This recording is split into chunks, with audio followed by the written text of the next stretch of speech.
Let's talk about fear and anxiety in children. You might want to get my free ebook called Equipping Parents to Help Children Self-Regulate Emotions.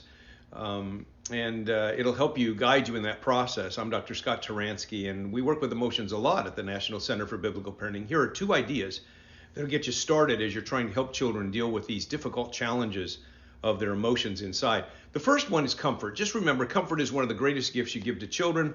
It's certainly something God does with us. Over and over in the Bible, he says, I will be with you. Even when Jesus is leaving the earth, I will be with you always, even to the end of the earth. But whenever it comes to our fears and anxiety, there's this sense that God's presence is with us. And certainly as parents, we're working with our children to tell them that I'm with you. There's this reliance that children have on parents and also on God to relinquish some of their fears and anxiety. So don't minimize the power of comfort in a child's life. The second thing you want to do is jump tracks. What I mean by that is don't argue with children who are angry and say to them, well, do you know what the chances are of lightning actually striking our house and burning it up? I mean, even when you say that to a child, the child says, yes, but it's possible.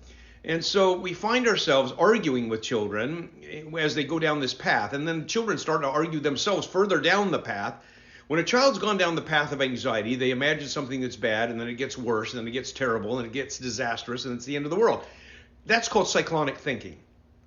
And when that cyclonic thinking starts to develop inside of a person, the best thing is for them to do is let it go and jump tracks. Let's think of some things that are more positive. Let's think of some things that can move us in the right direction.